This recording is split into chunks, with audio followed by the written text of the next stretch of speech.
There have been so many interesting discussions that have taken place already, and I'm sure, as is the case with all of you, they just had me thinking about the question of suffering. And one thing that occurred to me in light of what had already been said this morning was that if you look at the prophets in the Quran, each of them, they go through a trial, a suffering, something that causes them in a very deep way to turn to God. And if you look at each of their responses to their trials, they're perfect responses to the situation that they find themselves in, and their words offer a way out for us. We should emulate them.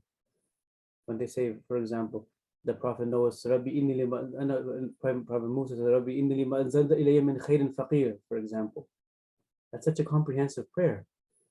That should be the prayer of every dervish in the world. Every Muslim, when they're in a trial, they should say that. Look at the Prophet Noah, one of the most amazing prayers in the whole Quran. He says, Inni maghlubun fantasir. He's overwhelmed and he's asking God to help him. فَفَتَحْنَا مِنَ السَّمَاءِ وَمِنَ السَّمَاءِ بِمَاءٍ مُنْهَمِرٍ. Right? And the divine response comes back. God opens up the sky for him and saves him with the torrent, as you know.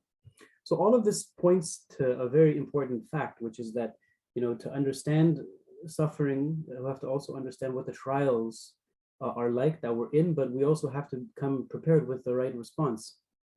It's very difficult to cry and scream when you're in a situation that's not desirable for you. But you have to ask yourself, do you have the right equipment, so to speak, to be able to address this issue that you're in? And the prophetic prayers are a perfect example of how to respond properly, gracefully, beautifully, and the best way to receive the divine response, which is why they're in the Quran.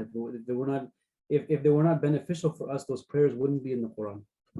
So that's just a little insight that I wanted to share with you. It just rides off of some of the things that each of you have already been speaking about.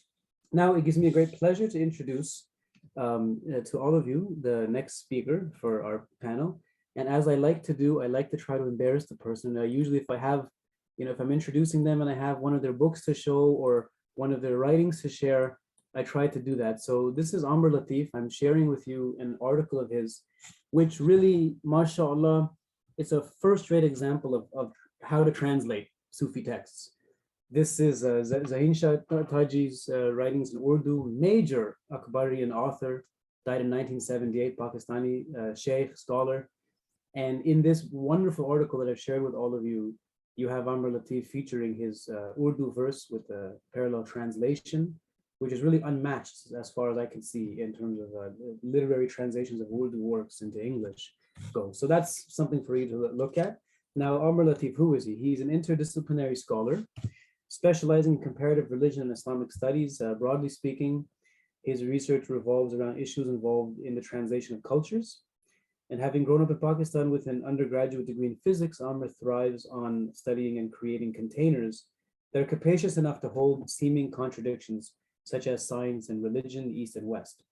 Amer holds a PhD in comparative studies from Stony Brook University. He had a very fortunate pleasure of spending many years studying with Professors Chirek and Murada.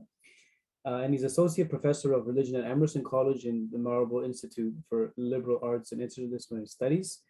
His current book project is entitled Reading the Quran with Rumi, and this is actually based off of his doctoral dissertation, which was translated into Arabic, and it's a well-known book. I saw it in Beirut some years ago. So then now he's doing the work of also bringing it out into English, which is amazing. The Masnavi, discussions of Rumi and the Masnavi and his Quran commentary. And it was very important for contemporary Arab society to be having that message, receiving that message of Maulana. So more power to you, Amer. All right, I give the floor to you. And his title of his talk is called Living with Pain, Confronting Addiction. Thank you, dear Mohammed. First of all, for the invitation to participate in this wonderful conference. I've really appreciated, been moved by all of the papers so far. And secondly, for adding yet another instance, this is to Muhammad Rustam, in my list of the typologies of pain, and one of them must have to be the pain of embarrassment when one's friends start talking about one's work. But thank you so much. It's also nice to be seen through others' eyes, as you all know, so appreciate that. And greetings to everybody, greetings of peace. I hope wherever you are, you're well and being able to enjoy as much as you can the life that we have all been given. In order to mitigate a little bit of the suffering or the pain of this imperfect medium, I decided not to go with a PowerPoint. I think I'll just speak. And it seems like Elia is doing the same. So I think that means, Nicholas, you're going to be the only one. So that will, I think, bring down the quotient of a certain kind of suffering in this panel, perhaps for the participants. In any case, what a pleasure to be here with you all. I think will speak for a much shorter time. I think I will. I am going to set a timer for myself right now because I have found myself wanting to engage a lot more with the wonderful, thoughts that I've been hearing, and really so many friends so far we presented it. I can see the trajectory of people's lives and how they've focused in on these deep questions, and I want to discuss a lot more. So perhaps speaking little will allow some of you to engage more, and perhaps we can twine in and bring in some of the other papers and connect some of what I have to say with that. So let's see how things go. Man proposes, as we were taught growing up in Pakistan, English through the Proverbs, man proposes and God disposes. So we'll see what happens here. So I want to talk about living with pain. And as I imagine for all of us, it's a deeply personal question that comes out of just our experience in the world. And in thinking about what it means to live with pain, I think I have found most guidance and some of the most satisfying analysis in the writing of the Sufis from the Islamic tradition. They have spoken to the writings of people like Rumi or Ibn Arabi or an Attar or a Hafiz, or as Muhammad Rustam was talking about, contemporary poets writing in the vernacular languages of Urdu or Punjabi, that speaking in images and experiences and feelings that I can feel in my body, that is really the place where I get hooked onto meaningfulness. I get hooked into and get pulled into whether or not something or someone has something of value to offer me. So it has to speak to me. And some of that has also been confirmed by being a father of young children now. And so biggest test of a scholar, I think, is when kids ask you something and if you're able to explain it to them and they give you your attention. So perhaps what I might have to say is too simple, but that's the kind of crucible in which I'm being shaped these days about how to share what I see and what I've learned. So in many ways, what I have to say is a continuation of most of what has been said already, but particularly of Sarah's beautiful presentation about the prayers of Imam Zain al-Abidin that Professor Chidek translated so beautifully and that Sarah analyzed for us. So I'd like to begin with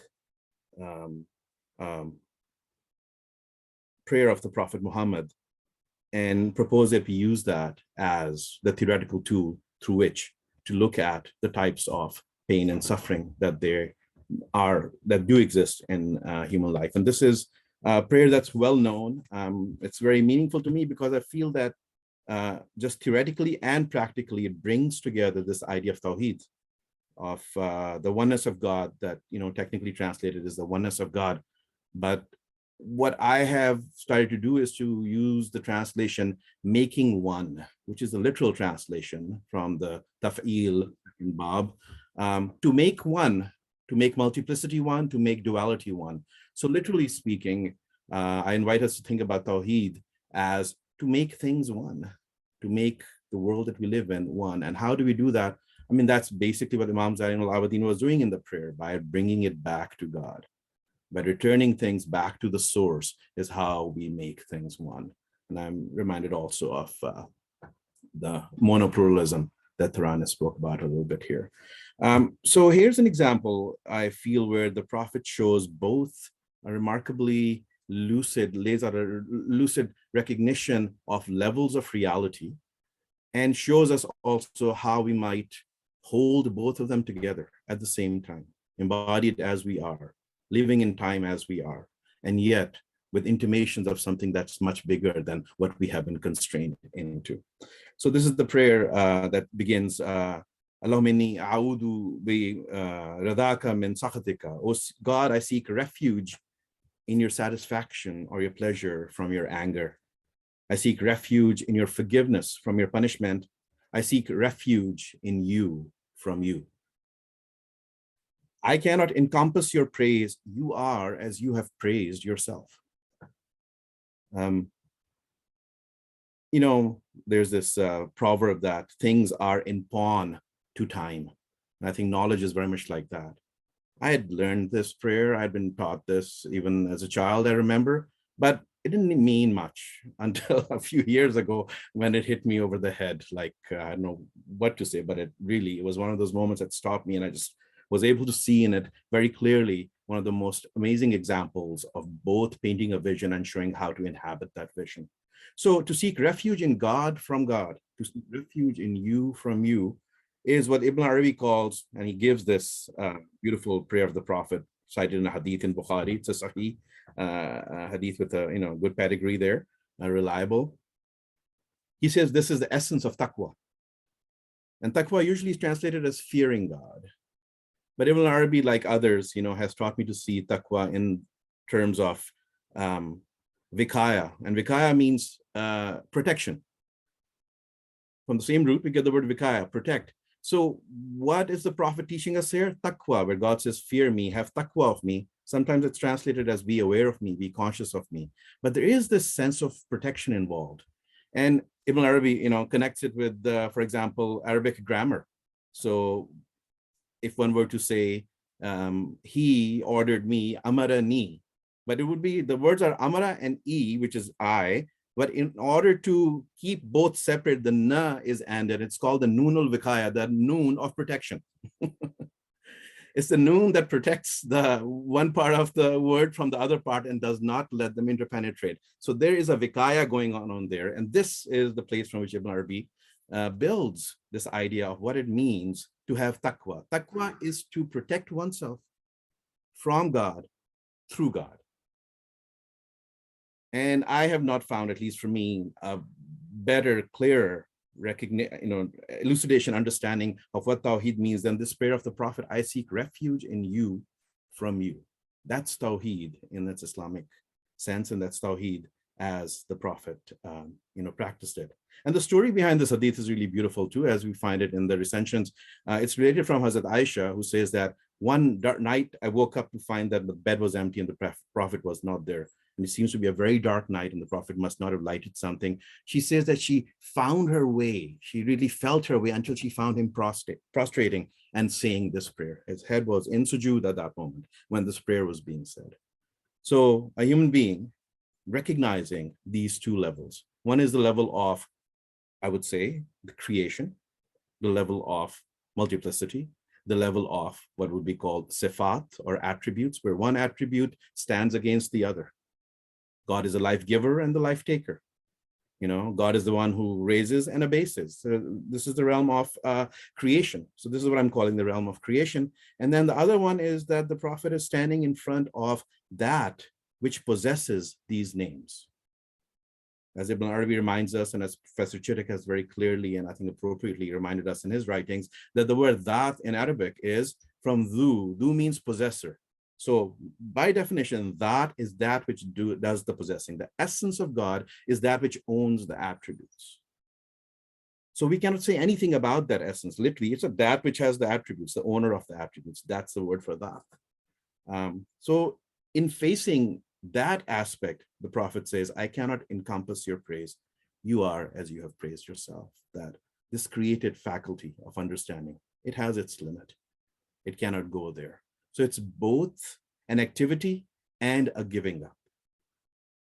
This is, for me, in my understanding of the methodology of Islam, this is holding the paradox of existence together. We're both free and not free. We're both bound and unbound. We both can know and we cannot know. So the great proverb attributed to Hazrat Abu Bakr, the first caliph, Prophet's companion, that incapacity to know that one cannot know, that's knowledge. And that pertains to the essence of God. So here we see, I think, the two levels. One is the created level, which we could say is related to God's qualities, where the qualities are manifested. And the other is the level of the essence, about which only God knows God. And we just surrender in front of that.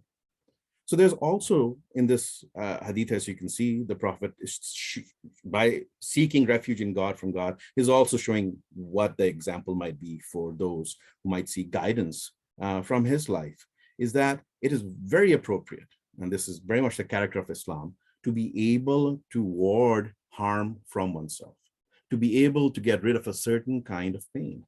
So there's a realm for action, and there's another realm where, like, I don't know why this has been done. That's a realm we cannot, guess at what God intends from something. But where we are right now, if we are suffering, we can ask ourselves, what kind of suffering is this? Is this the kind of suffering that requires a response? What kind of response is it? If it's a kind of response, for example, one is in a bad marriage, if it's a kind of response where people are hungry, if it's the kind of response where the poor are not getting, everything that Sharia clearly lays out, that God has spoken about in the Quran very clearly, we are required to act. We need to get rid of certain kind of pain and suffering in the world. But at the same time, I think part of it is also that there's a limit on how much one can give. For example, in terms of zakat, it's a recognition that one alone will not get rid of the suffering in this world, yet one has a role to play. So this is the both and kind of logic, right, that one is asked to hold. And I think this prayer, I seek refuge in you from you, and I cannot encompass you, shows both an activity and a giving up.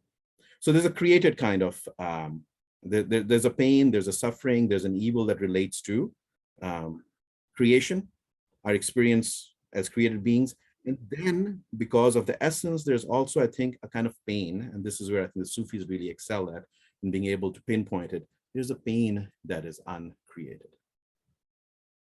And distinguishing the two, if one is afflicted with pain, is really important. There are certain pains, one can also perhaps put it this way, that arise in the realm of causality. There are causes and reasons for it. And there's another kind of pain that one might try it through different means, but will never be solved because it is causeless. There is no cause. It comes from that side, from that which owns the properties. And this is what is called love, the uncreated pain. So, Rumi describes it. He says that God has placed a remedy beside every pain. Because the pain of love is ancient, meaning uncreated, kadim, which is the word for ancient. Because the pain of love is ancient, it remains without remedy. So what does one do with this pain? One lives with it, that's all. There's certain pain that one just has to accept. And not everybody might have this. I've spoken to dear friends. I actually had a coffee this morning with a wonderful friend, and he was asking me, what's happening in the day. I told him I was giving a talk and gave him a quick synopsis. He says, I feel fine. I was like, then you are blessed. If you feel fine, then you're all set. Just deal with the kind of pains that have causes and solutions, and you're all set. But there are those, who have an itch, as Rumi says. They have an itch, a pain, a thirst that nothing can fulfill. So from this perspective, I think one is then able to see how the realm of duality gets also encompassed in the realm of non-duality. So by duality, I mean, or multiplicity, I mean the domain in which actions have reactions. And, if I'm hungry, I go get food and I'll eat. But what to do about this pain? And about this pain, which is, they say, is uncreated. One tries, and a lot of Sufis have spoken about this. Niazi Misri, this wonderful, amazing interpreter of Ibn Arabi, but also an amazing person in his own right, of course. All of these great saints are. he has this beautiful ilahi, this poem that is sung as an ilahi in Turkey. It says, Darman arardam dardam, dardam bana darmanemish. I used to look for a darman, a remedy for my dard, for my pain. It turned out that my pain was my remedy. And then he takes it one step further. He says, Burhan arardam aslam. I was looking for a proof for my root. Aslam bana burhanamish. It turned out that my root was my own proof. The fact that I am my own proof. So this is a realm at which this duality, causality has to collapse. It is itself. It is what it is, and you just live with it. That's the causeless, the uncaused, the uncreated within the realm of creation. So this is the kind of pain I think that the Sufis end up focusing on. But at the same time, there's a lot of advice for those, and all of us, themselves included, who are also living in these bodies. And how does one deal with, how does one deal with difficult situations? And one of Rumi's most famous poems, to give you an example of how famous this poem is, I bet everybody knows about this. This is the guest house poem. The body is a guest house, a thought arrives. I was invited to go to the Barry Center for Buddhist Studies to do a program on emptiness in Buddhism and Islam. And anyways, I met some Buddhist teachers there, and some of them were planning their next retreat. And one of them said, I have only one request. Please don't, nobody can read that Rumi poem. It has gone around so much that people who totally believe in it are sick of it. Some of them at least. But it has a deep truth to it. And I think part of its truth is that it's universal. It describes a process that cuts across denominations, that describes how we experience the world.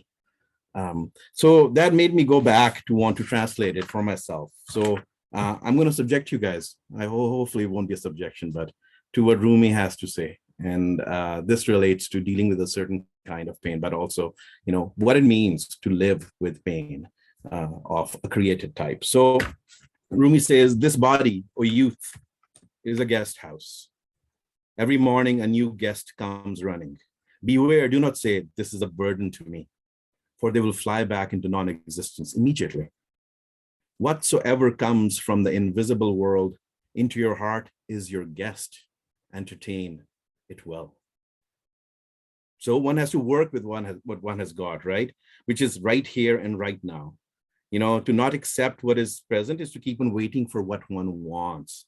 It is to treat the here and now as not important, and to keep waiting for that important thing, the imagined object of one's desires. When I graduate, I'll do this. When I retire, then I will really live life. So this is the kind of suffering I think that I see in what Rumi is talking about, a certain pain that we just take on ourselves from running away from what life and the author of life, God, is throwing us our way. So now this is Rumi again.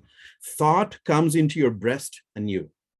Go to meet it with smiles and laughter, saying, O my creator, preserve me from its evil. Do not deprive me. Let me partake of its good. O my Lord, prompt me to give thanks for that which I see. Do not let me feel any subsequent regret if the benefit received shall pass away. Now Rumi says, pay attention to that sour-looking thought. Consider the sour one to be sweet as sugar. Though the cloud apparently has a sour face, it brings the rose garden and destroys the barren soil.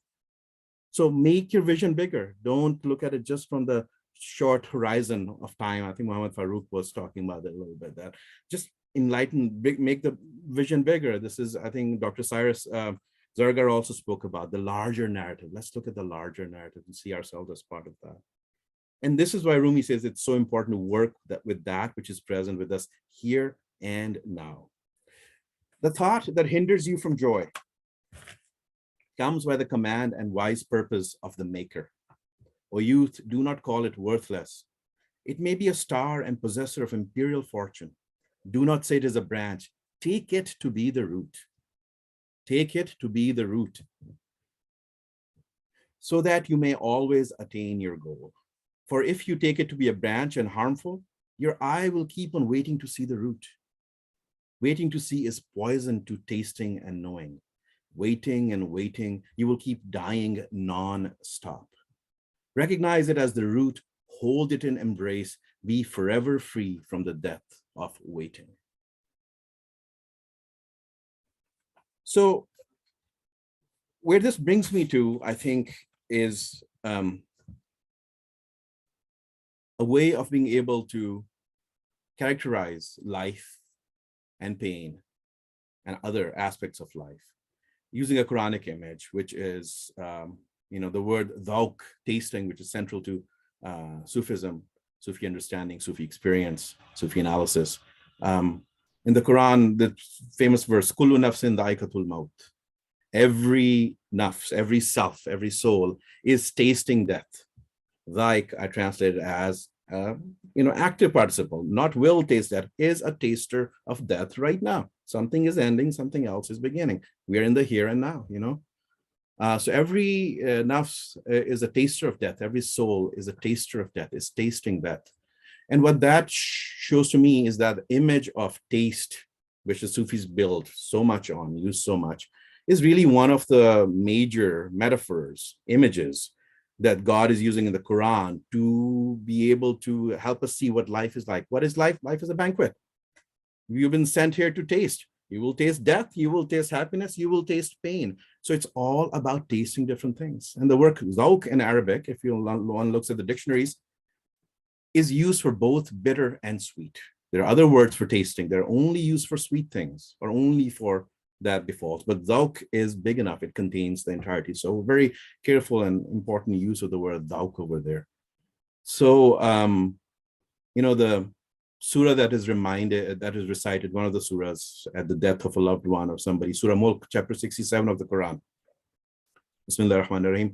Tabarakalladhi biyadihil mulk. Blessed is the one in whose hand is the kingdom. Wa huwa ala kulli shay'in qadir. And who is either, you can say, powerful over everything, or who has measured everything out in its quantity. Qadir is the one who puts everything in its miqdar, in its specific measure, who has measured out everything. Alladhi khalaqal mauta wal hayata. The one who created death and life. So significant, I think, that death comes first. Alladhi khalaqal mauta wal hayata liyabluwakum, so that he may try you. Ayyukum ahsanu amala. Which one of you is more beautiful in actions? So if we take kullu nafsin dha'iqatul maut and attach it to this vision, Quranic vision of what life is about, we can say first of all, that one verse contains the entirety of, I think, Quranic metaphysics. The one who created death and life so that he may try you. Who is this you? Where is this you who is going to be tried? Obviously, this you is before death and life and beyond death and life. To go back to Justin's, one of the parts Justin's talking about, the knowledge of God. God is speaking to us here, but he's speaking to human possibility that existed in God's essence. We will try you. We will put you in different situations. We will take you through different types of tastes. Go and taste and see. So what is a beautiful action in terms of tasting? Is to accept it, is to acknowledge it, and to ask help in dealing with it. So the goal of life from this perspective, what is the purpose of life? And I've said this to my kids, is to live. Such a truism. That's as simple as it gets, I think. What are we here to do? To live. What does that mean? To taste what life has to give. Taste your happiness, give thanks. Taste pain, give thanks, ask for help, figure out whether it's something you have to live with or whether it's something you need to do something about. And perhaps it's as simple as that. And in doing that, there are countless and beautiful examples, as we see. The Prophet Muhammad gives us that example of how to hold these levels together. I seek refuge in your pleasure, in your good pleasure, in your satisfaction, from your anger, in your mercy, from your vengeance, right? I seek refuge in you, from you. And I cannot encompass you. You are as you describe yourself. So two general big types of pain, created ones, uncreated ones. And if you're somebody, who's been given that uncreated pain, I guess some Sufi says that it is everybody's lot, but a lot of people seem very happy and don't seem to worry about anything. So we'll take them at their word. be happy, work at the created level, cause and effect, fine. But if you have this uncreated pain, then what do? You have to live with it. So, what does one do? Here's again a few verses from Rumi. Rumi says, I have created the soul. Now he's paraphrasing, speaking on God's behalf. I have created the soul and I have given it a pain.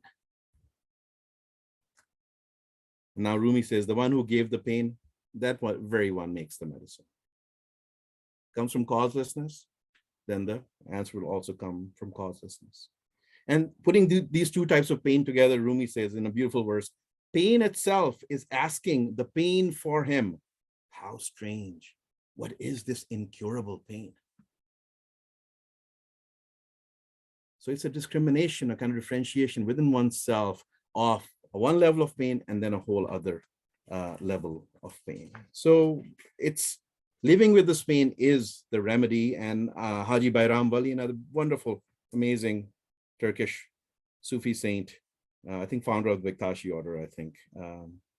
He has these beautiful verses. Noldu bogunlum, noldu bogunlum.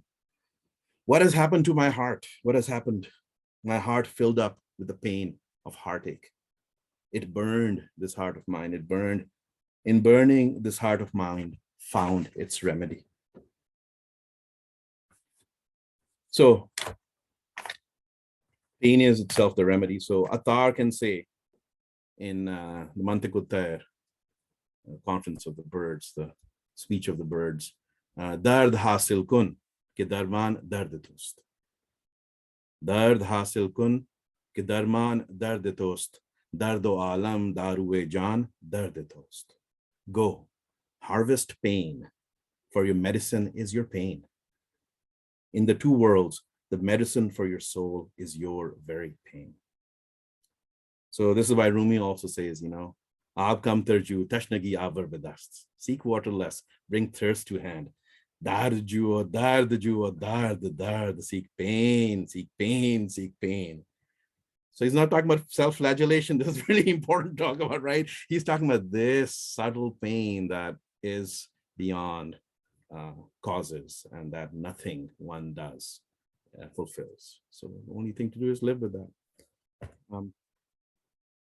So I guess, yeah. So in a nutshell, to end, I would say that, the approach that I see as operating the Quran in the example of Prophet Muhammad, and then I think great Sufi masters, these transformed human beings, paragons of love, is to accept what is given and do what one can when it is possible.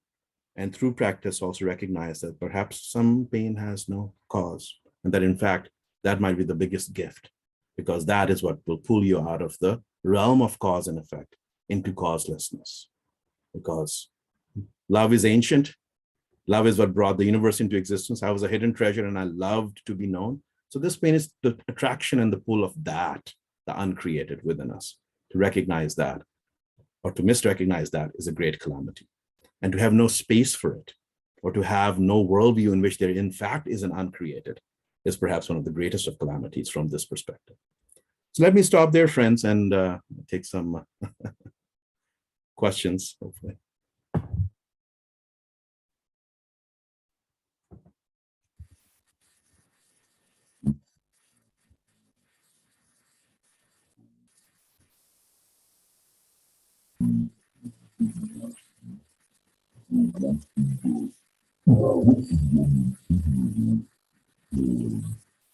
Yes, Muhammad, please. I'm sorry, Muhammad Farooq. We are blessed with many Muhammads here. It's one of the most popular names. Am I the first? I think there. I don't know. I mean, if there are others before me, they can go first. Am I the?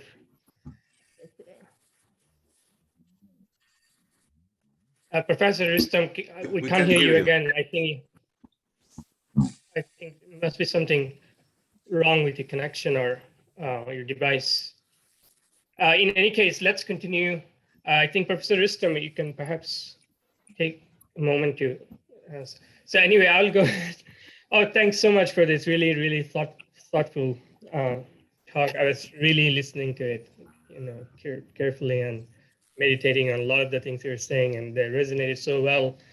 These are really deep questions, honestly. I mean, it's one thing to give an academic presentation and pretend that, we're too smart, but those of us who really try to understand life.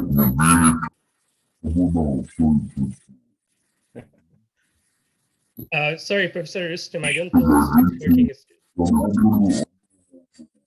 Yeah, can you please log back? Yeah, so I do think, but anyway, so I really found this distinction very helpful.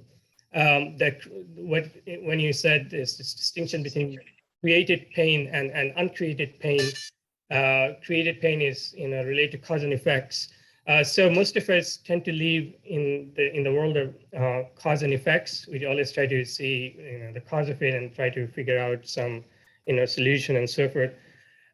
So I was just wondering, can the created pain sometimes set in motion this uncreated pain that you talked about? So because most people, would think of their, so if they're suffering from something, maybe it's they're anxious about the result of something. A graduate student maybe about the PhD, a businessman about the profits and loss, and mom perhaps of the future, her children, and so on and so forth.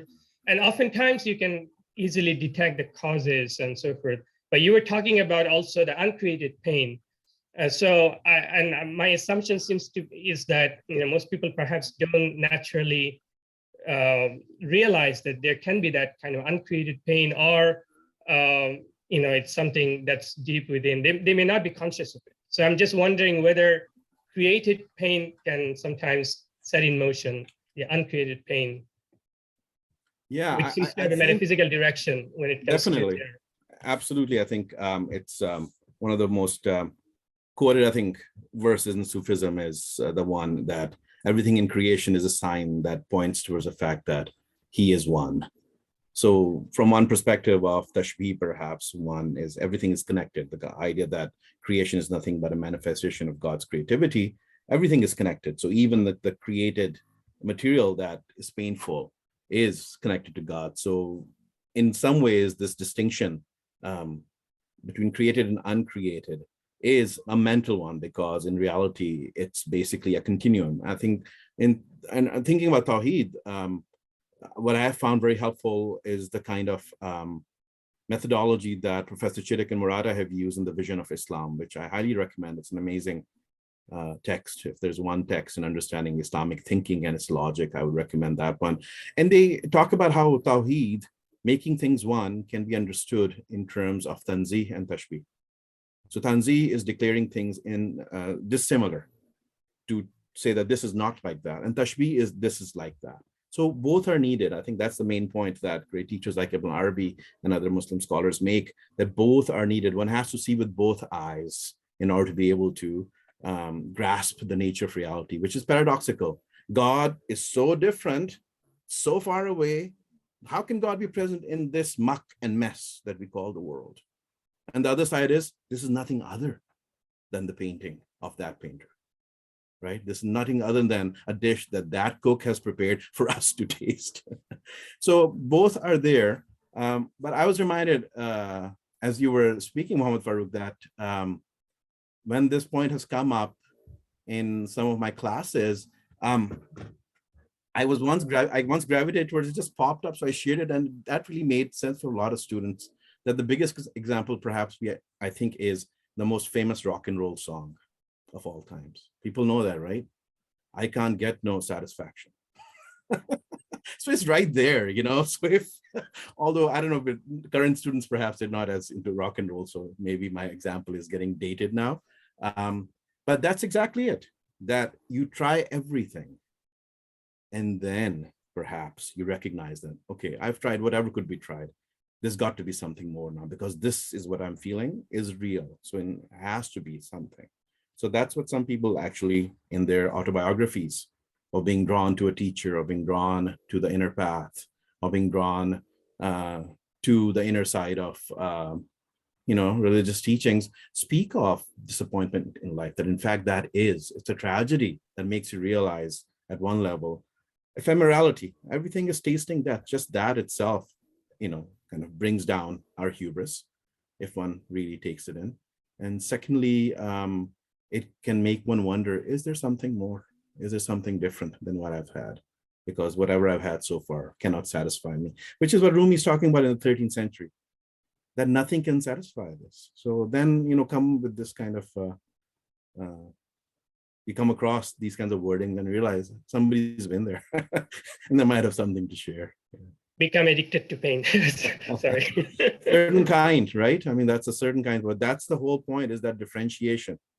And this is where I think Sharia is really important, because it lays out very clearly what kind of stuff is not tolerable. We cannot tolerate X, Y, and Z. So it's not just up to us to just imagine on our own, right? Unless one is a transformed human being, and then like Confucius, you do what your heart desires, and that is the will of God, because you're totally transparent.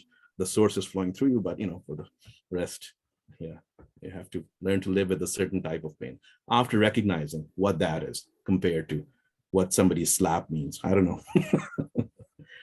Thanks very much. I think there are a few other questions raised. And Professor Rustam, can you hear us? And just wanted to check with you if your microphone is working. Nicholas, I think you had a question. And Justin also had a question prior to that. So perhaps Nicholas can go after Justin, because he sent me a message before. Oh, sure. Either way. Justin? Yes. Please go ahead. Thank you, Dr. Amer, for that very beautiful talk. Mashallah, it was very kind of practical. And as you said, it really brought things down to earth. So a nice compliment, at least to what I did probably. But in any case, hopefully I can formulate this succinctly and coherently. You distinguish between the two types of pain, and you said that, the purpose of life, we just have to live. And as we go, we try, we see what happens. And when we feel pain, we discern whether or not there's something that can be done about it. And you associated that sort of discernment more with the created side of pain. Whereas the other type of pain, you just kind of have to live with it. You endure it. I think the answer to my question was implicit in your talk. And wasn't made explicit because of its practical focus. Nonetheless, I thought I would bring it up just for everyone else to think about, which is on the uncreated side of things, as you called it. Immediately, my mind went to the practice of the remembrance of God, because if you start feeling this pain and you identify it as such, and you start looking for, if there is a way to deal with it, how, invariably you find your way to this notion of remembrance. And it's said by various, authorities or even contemporary practitioners of it, that it brings peace. That's one of the subjective accompaniments of a practice that, in its essence, is purportedly, divine ultimately. So could you say a few words just about this very central notion of the remembrance of God? And yes. Yeah, thanks, Justin. I think it really brings us to a Amer, can I intervene for 1 sec? Can you hear me? Yeah. Okay, good. Yes, we have you back. Yes. Alhamdulillah. All right, good. Keep going. Sorry about that. Go ahead. Yes, Justin, I think it brings us to a really interesting aspect of the phenomenology of this, living this uncreated pain. And I found most help again with Ibn Arabi in discussing the phenomenon of love. And he talks about how love pulls you and you get your object. And so, one is bereft, one's heart is not at rest. And as, Quran says, Allah bi dhikrullah tatma'innul qulub. So itminan comes, but then what happens? It's not a stasis. So this is where the becoming aspect comes. Then what the rememberer wants is more of that. So in a very paradoxical, interesting way, arriving is wanting to depart again. So each arrival is a departure in this. So again, that kind of the experience of it is that one then desires more and more and more. So, just from a human relationship, you're in love, you're beloved, you find time with the beloved, and what do you want after that? More time with them. and then more time with them, and then more time with them. So the pain never disappears, you see, because the beloved is infinite, as Dr. Nasser so beautifully reminded us about that, which is the mystery of paradise too. It will never come to an end. It's just going to be unfolding and unfolding, you know, as the prophet says, I cannot encompass your praise. You are beyond praise. So does that get to this sense, both It does. of I'm smiling that because there is, it I'm sorry? I said it very much does. I'm smiling because it reminded me once I heard Dr. Chittick in a lecture. He said, I don't remember his exact words. He said something to the effect of, you know, you can never reach God. It's Yeah. just, it's endless. And I remember being scandalized at the time. Yeah, it's this perspective. And then the other one I feel compelled to share, Justin, is from a contemporary, I guess he died in 1993, Pakistani saint. Just an amazing, you know, writer, poet, and explainer of these mysteries, Wasif Ali Wasif, you know, and he just puts it so beautifully. He says, in actuality, the journey to God is journey with God. God is with you when you feel the desire. God is along you when you're walking, and God is there to welcome you, like, oh, you've arrived, wonderful. And then the journey continues. So this non-duality, this bringing all of it into this oneness, that if that is the pain that's driving you, that's what's pulling you, then it's already its own answer. So that's why the pain is the remedy. You don't search for anything else. That is the presence of the divine right here. You're not looking for that. So that is a recognition. I think this is where in my understanding, irfan versus just ilm. Ilm is just knowledge, and irfan from this perspective is a recognition, you know, recognition that, oh, this is that. So that's the work, I think, of the Arif, the Gnostic. They recognize what it is that they're encountering, what it is that is bubbling up. Thank you very much. Amer, can I just add one thing, which was that, first of all, thank you so much for that talk. That was very beautiful, and it was very inspiring, and it opens up, you know, anytime you hear words like this, and if they open up, if you feel like an expansion in your own soul and your mind, and this is a very good sign. I'm sure this has been the case with everybody. You open the doors to so many things. The whole question of dhawq and tasting, that's so key. And this idea that the you know, creation, universe is a banquet, that's such a telling image that comes, of course, from the tradition from Maulana.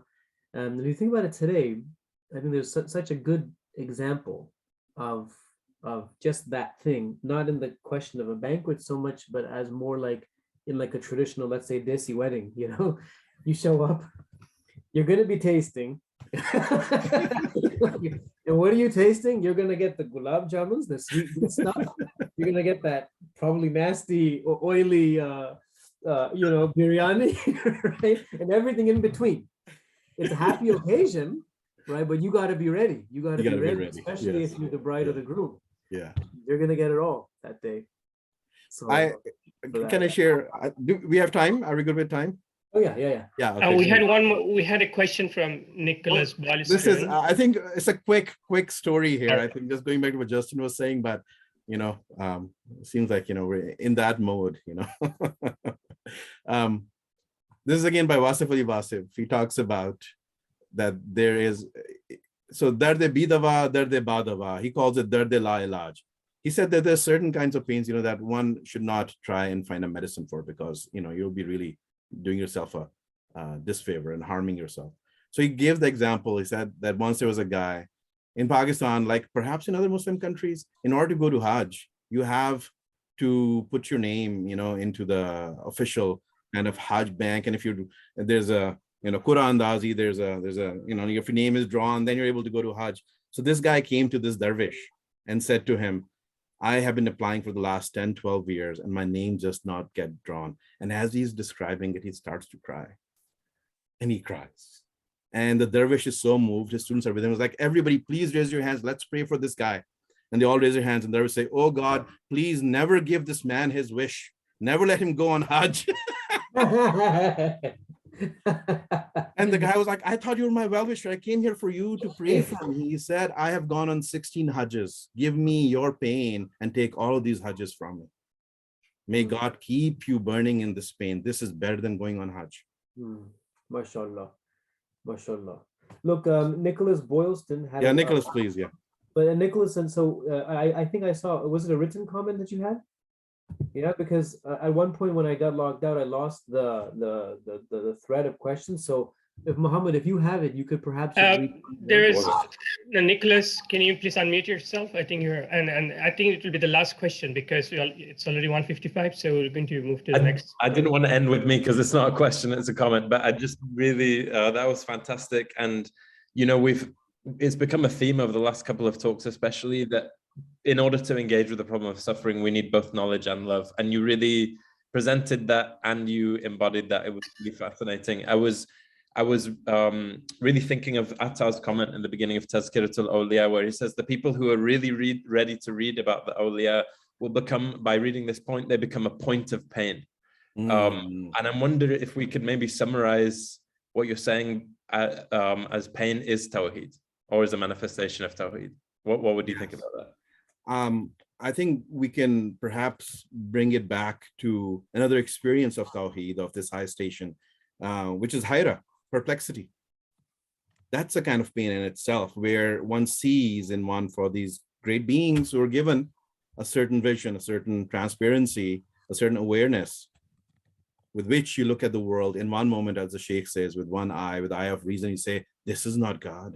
And in the other moment, with the eye of similarity, you say, this is nothing but God. And you're living in this perplexity, moving between the fact that the cosmos is both God and not God, he, not he, la ilaha illallah, la ilaha illallah. So that's Tawheed right there. So from that perspective, one could absolutely say that an experience of Tawheed is an experience of a certain kind of pain. A recognition of it is recognizing that you'll never get what you want and you're getting what you want. So I mean, it's a paradox, really. You know, that's the highest station, as we have seen Ibn Arabi and others describe it. And the reason why I started with the Prophet's prayer was very much to show that all of these discussions later on in the Sufis, they're right there, open in the Prophet, in the Quran. They're right there. I seek refuge in you from you, which is basically another way of saying, A'udhu billahi minash shaitanir rajim. I seek refuge through Allah from the creature that God has created. Every beginning starts from that exact thing. So it's just a clear thread all the way across Islamic articulations, Quranic articulations. And yeah, so that's the experience. And it brings him to his forehead. I think that's it, that you are humbled by it. And you say, you are as you know yourself, I seek refuge in you from you. Give me the nicer things in life. And that's our right to ask for that. Please make me happy with you. Don't become angry with me. Just put me in a place where that is the case. So that's where we ask. Another place, there's nothing to ask. Oh, Farin, thank you. Thank you very much. All right, with that, so that concludes this part of our panel. Thank you for everyone for your participation.